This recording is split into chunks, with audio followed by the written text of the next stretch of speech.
दोस्तों आप सब कैसे हैं। आशा करता हूं कि आप लोग जहां भी होंगे अच्छे होंगे।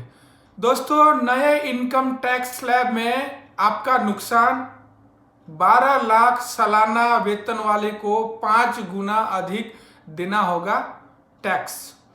दोस्तों वित्त मंत्री निर्मला सीतारमण ने बुधवार 1 फरवरी को वित्त वर्ष 2023 और 2024 के लिए बजट पेश किया है। इस बार के बजट में वित्त मंत्री निर्मला सीतारमण ने पर्सनल इनकम टैक्स में बढ़ोतरी की है। इस बार के बजट में वित्त मंत्री निर्मला सीतारमण ने पर्सनल इनकम टैक्स में बेसिक एक्सेप्शन लिमिट बढ़ाकर 3 लाख कर दी है। अब तक यह 2.5 लाख रुपये थी। बजट में वित्त मंत्री निर्मला सीतारमण ने सीनियर सिटीजन सेविंग स्कीम में निवेश की रकम की लिमिट 15 लाख से दुगनी कर 30 लाख कर दी है।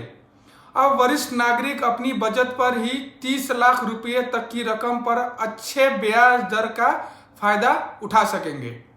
इससे उन्हें पेंशन के रूप में मिलने वाली रकम बढ़ जाएगी।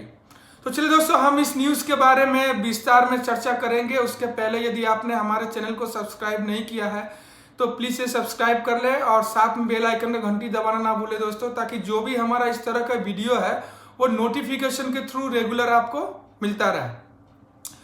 तो दोस्तों इनकम टैक्स के स्लैब में बदलाव के बाद बहुत से लोगों के मन में यह कंफ्यूजन है कि उनकी आमदनी पर किस तरह से टैक्स लागू होगा।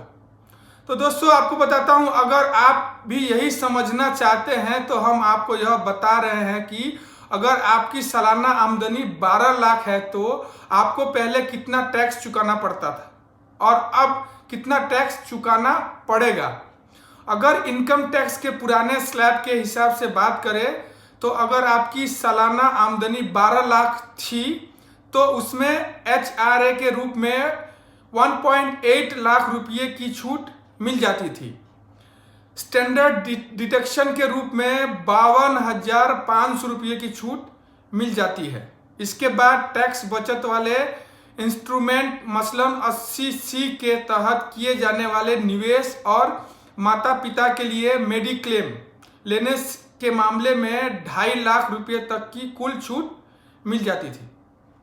अगर इनकम टैक्स के पुराने स्लैब के हिसाब से बात करें तो सालाना 12 लाख की आमदनी पर आपकी कुल टैक्स देनदारी सिर्फ 16,000 बनती थी।